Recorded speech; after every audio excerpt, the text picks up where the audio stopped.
우리 한나 전도회의 특별 부탁으로 저도 사실은 전혀 몰랐던 목사님이십니다. 진접, 남양주 진접에서 1년 반 전에 개척을 하신 목사님이신데요. 매우 젊으신 목사님이십니다. 교회 이름이 매우 특이합니다. 맛있는 교회라고. 그래서 왜 맛있는 교회냐 물어보니까 소금의 맛을 잃지 않는 교회, 또 그렇게 이 성도들의 또 이 영적인 입맛을 또한 잘 찾는 교회, 그렇게 해서 맛있는 교회로 아예 20대 때에 처음, 그때부터 개척을 생각하셨던가 봐요. 이름을 준비했다고 그렇게 말씀을 하십니다.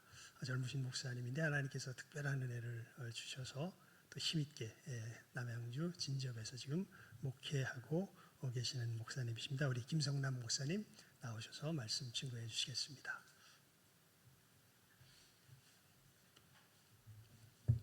할렐루야. 아멘. 우리 한번 앞뒤자고 인사할까요? 잘 오셨습니다. 주님의 이름으로 환영합니다. 원래 인사 같은 거 잘 안 하시나요? 한번 해볼까요? 안 하셨어도 해볼까요? 자, 우리 앞뒤자고 잘 오셨습니다. 주님의 이름으로 환영합니다. 네, 잘 오셨습니다. 예배의 자리에서부터 하나님께서 우리에게 은혜 주시고 복 주실 줄로 믿습니다. 목사님 방금 소개해 주신 것처럼 저는 경기도 남양주시 진접에 개척을 한 지 한 1년 반밖에 안 된 초보 목사입니다. 원래 이렇게 신성교회 같은 이런 교회 강단에 제가 설 수가 없는데 불러주셔서 너무 감사합니다. 또 하나님께서 저희를 만나게 하시고 이렇게 불러주신 이유가 있을 것 같은데요. 오늘 말씀을 통해서 하나님 우리를 왜 만나게 하셨는지, 어떤 말씀들을 우리가 함께 나누기를 원하시는지 함께 말씀을 통해서 나눠보도록 하겠습니다. 각자의 신앙과 믿음 가운데 하나님께서 주시는 도전과 결단이 있으시기를 축복합니다. 아멘. 오늘 어떤 말씀을 함께 나누고 전해야 될까 이렇게 생각하고 기도하다가 오늘이 한나 여전도회 그 헌신 예배라면서요. 한나 여전도회가 제일 어른 아닌가요? 그건 아니시군요. 그 제가 잘못 알았네요. 그래서 한나가 나오는 본문으로 말씀을 같이 나눠야겠다 싶어서 사무엘상 1장 말씀을 함께 읽었습니다. 우리가 잘 알고 있는 본문이지만 다시 한번 봐볼까요? 1절과 2절을 보시면요, 엘가나라는 사람이 나오는데 이 사람에게 2명의 아내가 있었다고 나옵니다. 그 2명의 아내는 저희가 잘 알고 있는 대로 한나와 분인나죠. 2절 맨 처음에는 한나가 먼저 소개가 됩니다. 한나가 먼저 나오고 그 다음에 이제 분인나가 나오는데 조금만 뒤로 가면은 2절 뒷부분에 가면요 순서가 바뀌어요. 분인나가 먼저 나오고 분인나에게는 자식이 있고 한나에게는 자식이 없었더라. 처음에는 한나가 먼저 나왔는데 자식이 있고 없고로 나중에 이름의 순서가 바뀌게 됩니다. 이런 것을 보았을 때 아마도 이 한나가 첫 번째 부인이지 않았을까. 그래서 한나가 먼저 소개가 되었지만 이 자식이 있고 없고로 이 서열이 바뀌고 있는 것을 보게 됩니다. 요즘은 권사님들도 그런 서름을 과거에 받아보신 적이 있는지 모르겠어요. 요새는 다 딸을 낳고 싶어하고 딸을 최고라고 하는데 예전에는 안 그랬잖아요. 아들 있어야 되고 이 아들도 못 낳는 게 막 이러면서 그럴 일이 아닌데 그걸로 막 괄시당하고 사람을 무시하고 그런 서름을 혹시 겪어보신 분이 있으신가 모르겠어요. 자식이 없는 것도 아니고 아들이 없다는 이유로도 그렇게 어려움을 당했었는데 이 한나라는 이 여인은 아들이고 딸이고 자식이 아무도 없었던 것이죠. 그래서 이 지금 서열이 바뀌고 있습니다. 4절과 5절을 보면요, 남편 엘가나가 분인나보다 한나를 더 많이 사랑했구나 하는 것을 알 수가 있습니다. 그나마 다행이죠. 자식도 없었는데 남편마저 나 몰라라 했으면은 마음이 더 힘들고 어려웠을 텐데 다행히도 남편이 자식은 없었지만 사랑을 많이 주는 그런 여인이었습니다. 하지만 엘가나의 또 다른 부인인 분인나가 그 꼴이 좋아 보일 리가 없었겠죠.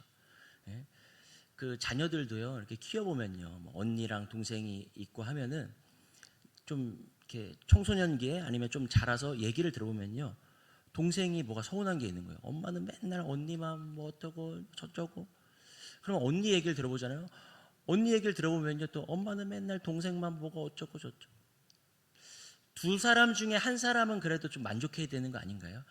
한쪽 편에서 불만이 있으면, 동생이 불만이 있으면 언니는 좀 나는 엄마한테 사랑을 받았어 하면서 이렇게 만족하든가, 아니면 그 반대던가 해야 되는데, 자녀들의 얘기를 들어보면 다 뭐가 그렇게 서운한 게 있고 다 뭐가 그렇게 마음이 어려운 게 있더라고요.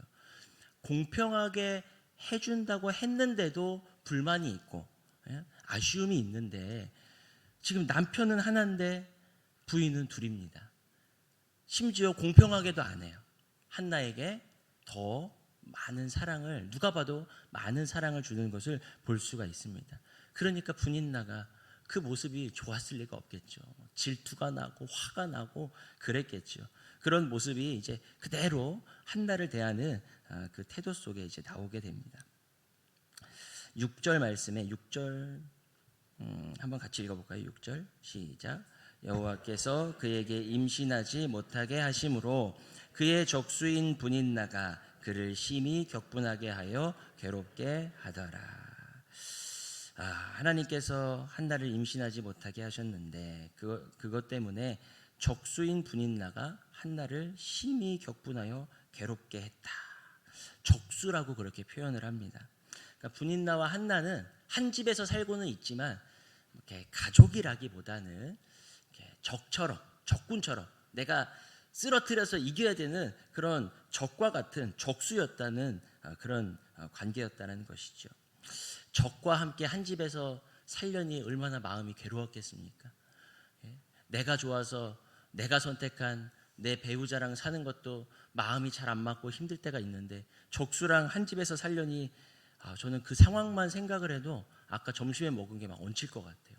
매일같이 그 싫은 사람, 미운 사람 눈만 뜨면 봐야 되고 어쩔 수 없이 봐야 되고 하는 그런 상황들 속에서 지금 지내고 있는 것이죠. 앞선 구절들을 좀 보면요, 매년마다 하나님께 제사를 드리려고 가서 그 분깃을 나누는데 5절을 보면 한나한테는 분인나에게 준 것보다 갑절을 주는 거예요. 매번 한나만 갑절을 주는 겁니다. 분인나는 그때마다 화가 났고, 그래서 아주 이제 나쁜 말로 한나의 마음을 괴롭게 합니다. 남편이 자기보다 한나를 대놓고 더 많이 아껴주고 사랑하니까 상처받은 거예요. 내가 이렇게 상처받았으니까 너도 한번 상처받아봐라. 한나의 약점이 있잖아요. 뭔가요? 자녀가 없다는 것이죠. 자식도 없는 게 도대체 하나님 앞에서 무슨 죄를 지었길래 너는 자식도 없냐 하면서 그 가장 아픈 말, 가장 힘든 말, 가장 상처 주는 말을 이제 한나에게 쏟아놓게 됩니다. 정말 사는 게 지옥 같았을 것 같아요. 맨날 그 소리를 들어야 되고 그런 사람을 만나면서 지내야 한다는 것이 한나의 입장에서는 너무나 괴롭고 너무나 서럽고 그랬을 것 같습니다. 한나가요, 그 괴로운 마음을 가지고서 하나님 앞으로 나아갑니다. 10절에 한나가 마음이 괴로워서 여호와께 기도하고 통곡하며 그렇게 눈물 흘리면서 기도하고 있는데, 11절 말씀 함께 볼까요? 11절 시작. 서원하여 이르되 만군의 여호와여, 만일 주의 여종의 고통을 돌보시고 나를 기억하사 주의 여종을 잊지 아니하시고 주의 여종에게 아들을 주시면 내가 그의 평생의 그를 여호와께 드리고 삭도를 그의 머리에 대지 아니하겠나이다. 아멘. 자, 한나가 하나님 앞에 이렇게 기도해요. 이제 서원하면서 기도하는 것이죠. 자, 한나가 이렇게 눈물 흘리며 서원하면서 기도했을 때 결국 하나님께서 한나에게 아들을 주시죠. 그 한나의 기도를 들으시고 응답해 주셔서 한나에게 사무엘이라는 아들을 주십니다. 좀 전에 저희가 6절 말씀에서도 보았지만 한나가 임신을 하지 못한 이유는요, 하나님께서 막으셨기 때문입니다. 6절을 보시면요, 여호와께서 그에게 임신하지 못하게 하심으로. 한나가 지금까지 자녀가 없었던 이유, 한나가 지금까지 자녀를 낳지 못했던 이유는 하나님이 막으셨기 때문이에요. 하나님이 막으셔서 지금까지 자녀가 없었는데 갑자기 한나의 기도 이후에 하나님께서 응답해 주셔서 다시 자녀를 주십니다. 막으셨던 것을 다시 주셔요. 도대체 하나님께서 막으셨다가 다시 주시는 이 사이에 어떤 일들이 있었기에, 어떤 변화가 있었기에 막으셨던 것을 하나님께서 다시 주시게 되었을까? 다시 한번 오늘 말씀을 다시 살펴보면서 찾아보도록 하겠습니다. 사무엘상 1장 말씀은요, 있고 없고의 구조를 가지고 있습니다. 이것은 히브리 문학에서 종종 사용되어지는 표현 방법인데요. 한나와 분인나처럼 분인나는 자식이 있고 한나는 자식이 없었더라. 또 모는 있고 또 모는 없었더라 하면서 계속 이렇게 비교되면서 있고 없고가 계속해서 등장하는 이런 형식의 이제 문학 기법입니다. 자, 그러면은 뭐가 있었고 뭐가 없었나를 한번 다시 봐볼게요. 1절에 보시면요. 1절에는 무엇이 있는가? 에브라임 산지 라바다임 소빔에 에브라임 사람 엘가나라 하는 사람이 있었으니. 자, 첫 번째로 있는 게 나옵니다. 엘가나라는 사람이 있었다고 합니다. 이 엘가나라는 사람은요, 레위인이었어요. 레위인이 가지고 있는 책무는 하나님의 일을 하는 사람이죠. 그런 하나님의 일을 하는 책무를 가진 레위인 엘가나라는 사람이 있었습니다. 자, 있고가 나왔으니까 그 다음에는 이제 없고가 나와야겠죠. 그런데 아무리 찾아봐도 그 다음에 없고 뭐가 없는지 없는 내용이 안 나와요. 없고에 해당하는 내용이 나오지 않고 그대로 이제 2절이 이어지는데요. 2절에 보면요, 그에게 두 아내가 있었으니. 이번에는 또 이제 있고가 나오는 거예요. 없고는 생략되고서 두 명의 아내가 있었다. 그렇게 이야기하고 있습니다. 그리고 2절 후반부에 가면요, 분인나에게는 자식이 있었고 그리고 한나에게는 자식이 없었습니다. 맨 처음에 엘가나라는 사람이 있었는데 그 다음 없고가 안 나왔어요. 그리고 나서 그에게 두 명의 아내가 있었는데 그 다음에 없고는 또 안 나왔습니다. 그리고 분인나에게는 자식이 있었는데 이제 처음으로 없고가 하나 나와요. 한나에게는 자식이 없었습니다. 그리고 나서 그 다음에 나오는 내용을 또 보면요, 3절에 엘리 제사장에게 홈니와 비느하스라는 두 아들이 있었습니다. 또 있었고가 나오지만 그 다음 역시도요, 없고를 찾아보면요, 없고의 내용이 나오지가 않고 있습니다. 이 내용을 잠깐 정리하면요, 엘가나라는 사람이 있었고 그에게는 두 명의 아내가 있었고 분인나에게는 자식이 있었고 엘리 제사장에게는 두 명의 아들이 있었습니다. 모두가 다 있었는데 딱 한 사람, 없고를 가진 사람이 딱 한 사람 나와요. 그게 누구냐면 바로 한나죠. 한나는 자식이 없었다라고 그렇게 기록되어 있습니다. 바로 여기에 중요한 메시지가 담겨져 있습니다. 원래는 있고 없고 이렇게 나와야 되는데 계속 있고만 나오다가 한나가 자식이 없었다는 부분에서만 이 없고가 나오는 이 말씀들 속에서 하나님께서 우리에게 주시는 메시지가 있습니다. 엘가나는 레위인이라고 했죠. 레위인은 하나님을 섬기고 하나님의 일을 하는 사람들이었습니다. 그런데 그에게 아내가 몇 명 있다고요? 2명 있대요. 여러분, 레위인이 아내가 2명씩이나 있을 이유가 뭐가 있습니까? 그 레위인조차도 아내가 둘씩 되는 그런 시대적 배경을 가지고 있었던 거예요. 이스라엘 백성들이 얼마나 타락해 있고 죄악 가운데 있었는지를 단편적으로 보여주고 있는 말씀입니다. 이 엘가나라는 레위인에게 필요 이상의 2명이나 되는 아내가 있었고요. 그리고 엘리 제사장에게도 두 아들이 있었는데 사무엘상 2장 12절에 보면 그 두 아들에 대한 짧은 평가가 나옵니다.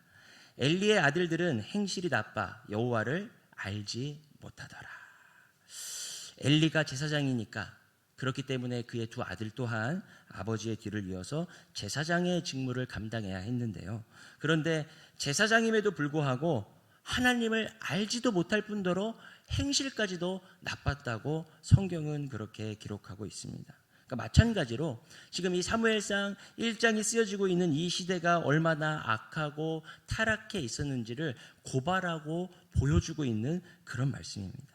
계속해서 뭔가가 있고가 나오는데 이 시대에 그러면은 없었던 것이 무엇인가? 바로 하나님의 사람이 없었다라는 사실입니다. 모두가 필요 이상으로 많은 것을 가지고 있었어요.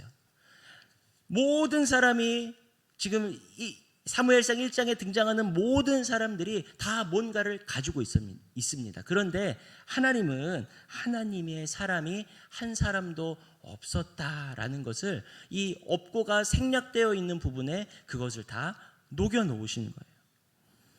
여러분, 이 시대에 하나님께서 우리를 보면서 하나님의 사람 그 한 사람이 없어서 마음 아파하시는 것이 아니라 우리를 보면서 바로 여기에 하나님의 사람들이 있구나. 하나님께서 기뻐하시고 또 기쁘게 우리를 받아주시는 그런 은혜가 있기를 예수님의 이름으로 축복합니다. 이런 상황 속에서요, 하나님과 마찬가지로 똑같은 처지에 있었던 한 여인이 등장하는데 그게 바로 한나였던 거예요.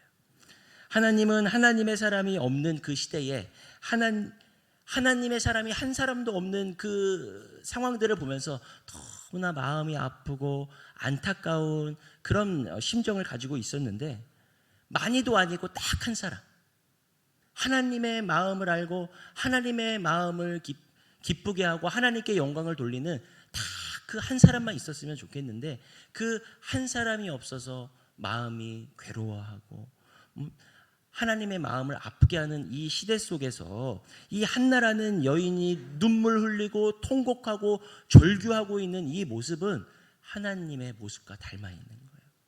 한나가 그랬잖아요. 자녀가 없어서 딱 한 사람만 있었으면 좋겠는데 그 아들이 없어서 하나님 앞에 절규하고 통곡하며 눈물 흘리고 있는 바로 이 한나의 모습이 하나님의 마음을 그대로 그 한나의 기도 속에서 절규 속에서 보여주고 있는 겁니다. 하나님, 이 한나의 모습처럼 하나님의 마음이 이렇게 괴로우셨구나. 하나님의 마음이 이렇게 너무나 좋지 않으셨구나 하는 것을 바로 이 한나의 모습을 통해, 한나의 기도를 통해 우리는 발견하고 깨달을 수가 있습니다. 그것을 어떻게 알 수 있는가? 한나의 기도를 보면 알 수 있어요. 11절을 제가 다시 한번 읽겠습니다.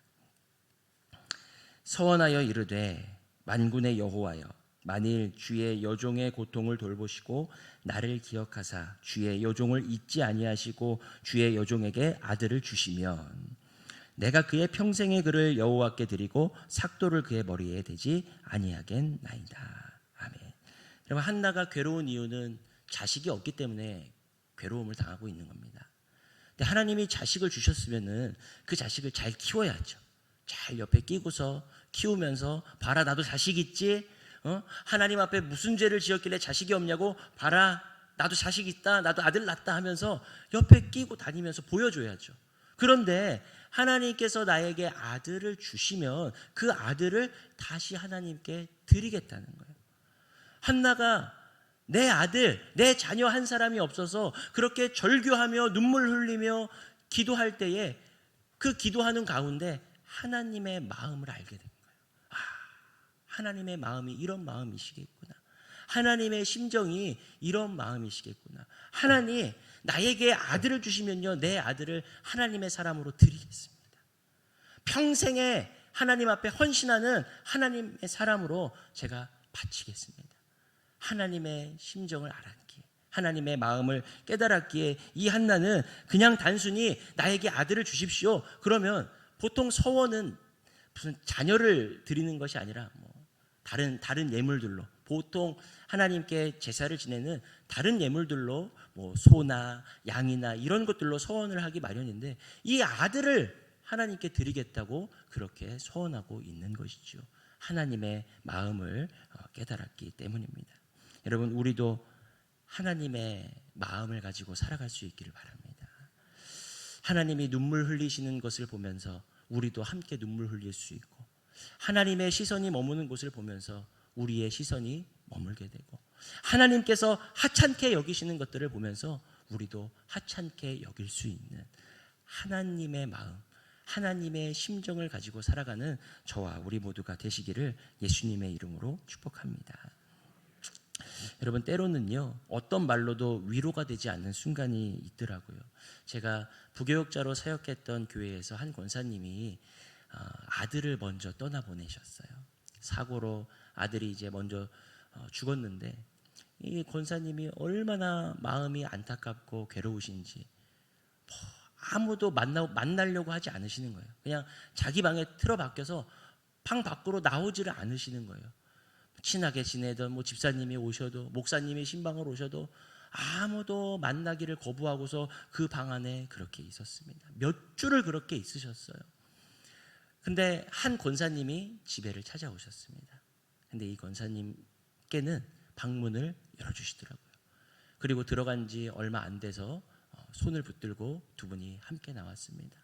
그 들어가신 권사님이 누구냐면 마찬가지로 먼저 자식을 떠나보냈던 그런 권사님이셨어요. 권사님이 들어가서 무슨 얘기 하셨어요? 어떻게 데리고 나오셨어요? 여쭤봤더니 아무 말도 안 했대요. 그냥 같이 손 붙들고 한참 우셨대요. 같이 울고서 그렇게 나온 거예요. 때로는 우리가 어떤 말을 해서 그것이 사람의 마음에 위안을 주고 위로를 주는 것이 아니라 그냥 저 사람이 내 마음을 아는구나. 다른 사람은 몰라도 저 사람은 내 마음을 이해하겠구나. 이것을 알 때 그것 자체로 우리에게 큰 위로가 되는 것을 발견하게 됩니다. 여러분, 하나님의 기쁨이 된다라는 것은 우리가 하나님의 마음을 알고 살아갈 때, 우리가 하나님의 심정을 가지고서 살아갈 때 하나님께서 우리 한 사람 한 사람을 보면서 기뻐하시고 영광 받으시고 하나님께서 즐거워하실 줄로 믿습니다. 오늘 한나 여전도의 헌신 예배가 드려지고 있는데요. 저는 또 제가 잘못 알아들어가지고 교회에서 제일 어른이라고 제가 그렇게 알아들어서 그래도 가정에서는 또 자녀들이 있으니까요. 저희 아들이 제가 둘이 있는데요. 큰애는 초등학교 4학년이고 둘째는 1학년입니다. 아직 어려요. 네, 이 아이들을 이제 양육하다 보니까요, 아이들은요 말한 대로 자라나지 않더라고요. 본대로 아이들에게 교육이 되고 본대로 아이들이 그렇게 자라나더라고요. 아이들에게 교육할 때요, 빨간불에, 신호등 빨간불에 건너라고 가르치시나요? 아니면 초록불에 건너야 된다고 알려주시나요? 초록불에 건너야 된다고 알려주시죠. 그런데 급한 일이 있을 때 어떡합니까? 급해요. 지금 버스가 지나가는지 택시가 지금 기다리고 있는지 하여튼 급해요. 그럼 막 싹싹 보고서 차도 안 오고 모든 게 안전해. 그러면은 빨리 이제 빨간불이지만 이제 아이 손을 잡고서 건너갑니다. 그럼 이제 아이에게 신신당부하죠. 지금은 엄마가 진짜 급한 일이 있어서 이렇게 하지만 너는 평소에 빨간불에 건너면 안 된다. 초록불에 건너야 된다. 그럼 이 아이가 뭘 배우게 되냐면 그렇구나. 초록불에 건너야 되는구나. 이것을 배우게 되는 것이 아니라 평소에는 초록불에 건너야 되지만 진짜 급한 일이 있을 때는 빨간불에 건널 수도 있는 것이구나. 이거를 배우게 된다는 거예요. 그러니까 우리가 아무리 이렇게 좋은 말을 많이 해주고 이렇게 해야 된다 저렇게 해야 된다 해도 결국은 우리 부모가 가고 있는 길들을 보고서 그 길을 따라 오더라는 것이죠. 제가 부교역자 생활을 한 15년, 16년 이렇게 했는데요. 유치부, 유초등부, 중고등부, 청년부 다 여러 가지 부서들을 맡았는데요. 유초등부 같은 경우에 초등학생들이죠. 저학년과 고학년이 부서가 나눠져 있으면 그나마 괜찮은데 아이들이 이제 인원이 많지 않아서 같이 예배를 드릴 때 유초등부, 초등학교 1학년부터 6학년까지 예배를 드릴 때는요 조금 이게 어려움이 있습니다. 왜냐하면 같은 초등학생이지만 초등학생 1학년과 6학년의 이 수준은 굉장히 큰 차이거든요. 그러면은 보통은 이제 나이가 학년이 높은 아이들에게 수준을 맞춰주는 것이 아니라 동생들에게 맞춰줍니다.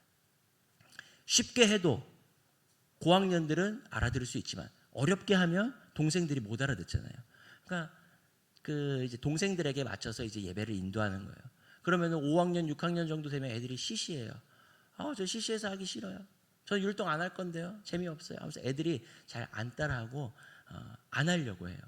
그러면 제가 학기 초에 6학년들을 다 부릅니다. 6학년들을 다 불러서 제가 뭐라고 얘기하냐면 이렇게 동생들이랑 같이 하는 게 좀 시시하지? 네. 재미없고 너네 수준에 안 맞지? 맞아요. 너무 수준에 안 맞아요. 애들이 그런 얘기해요. 그런데도 너희들이 아직 유초등부에 남아있는 이유가 있어. 수준이 안 맞으면은 중고등부 가서 예배 드리면 되지. 근데 안 보내고 여기서 예배 드리는 이유가 있어. 그게 뭔데요? 그게 뭐냐면 유초등부에서 5년 동안 신앙생활하고 말씀 듣고 훈련받은 6학년 형, 언니, 오빠들은 저렇게 예배드리는구나 이거를 보여주려고 너희가 있는 거야. 그게 너희가 지금 여기 남아있는 이유고 너네 사명이야. 너희가 찬양할 때 6학년 형아들은 저렇게 찬양하는구나, 저렇게 기도하는구나, 저렇게 예배드리는구나, 이 예배의 본을 너희가 보여줘야 돼. 그러면요 이 아이들이요 그 다음 주부터 예배 드리는 태도가 바뀝니다. 나 유치해서 안 해요 했는데 되게 하기 싫은 게 얼굴에 보이는데 막 반짝반짝해요. 막. 물론 이제 이것도 말귀를 알아듣는 애들은 하지 끝까지 안 하는 애들도 있기는 합니다. 그런 것 같아요. 여기 이제 뭐 권사님들도 계시고 집사님들도 계시고 이제는 이제 머리가 좀 이제 희끗희끗 해 가시기도 하고 나이가 많아지고 신앙에 연륜이 쌓이고 하시는데 청년 때는 막 다 펄펄 날아다니셨잖아요. 예. 한때는 나도 안 가본 기도원이 없고 교회에서 열심으로 하자면 둘째가라면 서럽고 그렇게 열심히 펄펄 날아다니면서 하실 때가 있잖아요.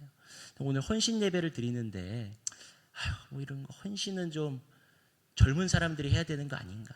좀 관절도 안 아프고 좀 젊은 사람들이 교회를 나는 이제는 막 안 아픈 데가 없고 하나님 저는 이제 헌신하기에는 너무 힘든데요.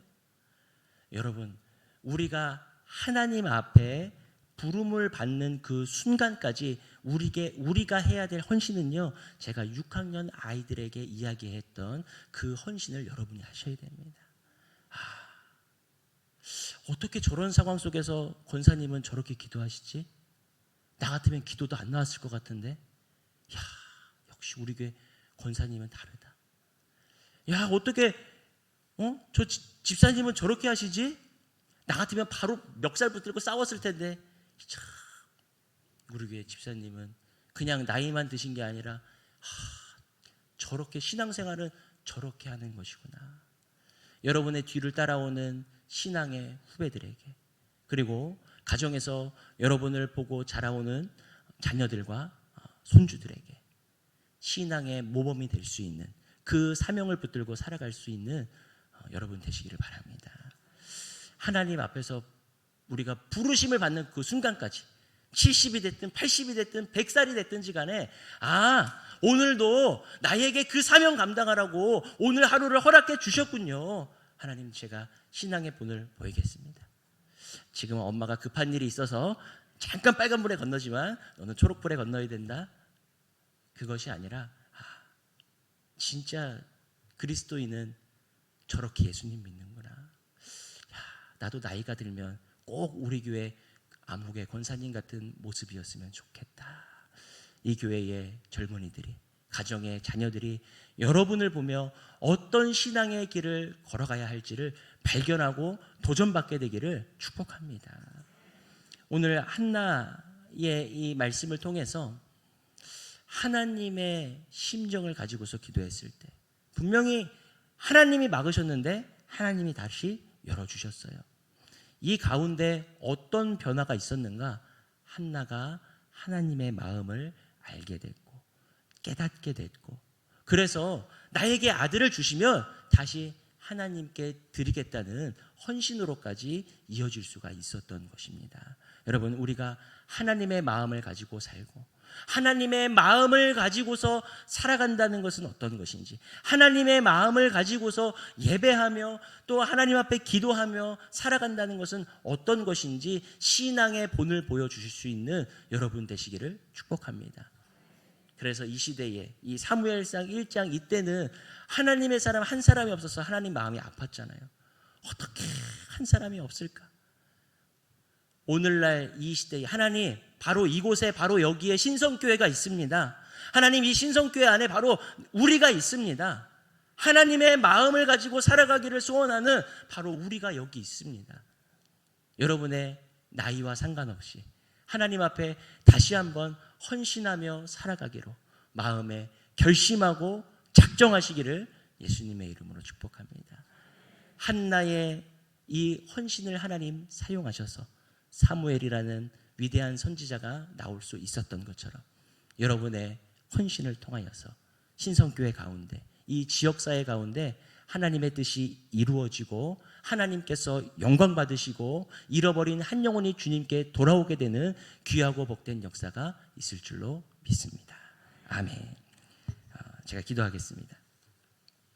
참 좋으신 아버지 하나님 고맙고 감사합니다. 주님, 저희들에게 믿음을 주시고 하나님 나라의 자녀 삼아 주시고 그래서 하나님 앞에 나와 예배하며 마음껏 기도하며 찬송하며 또 헌신을 다짐하게 하여 주시니 감사함을 드립니다.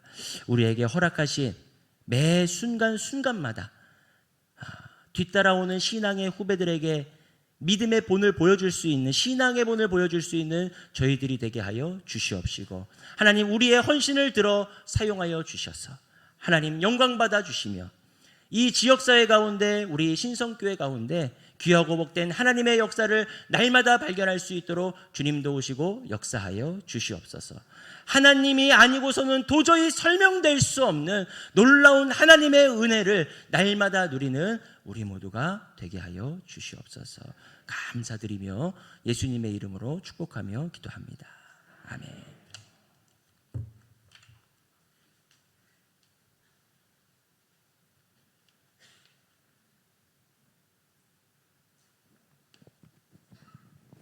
이번에는 봉원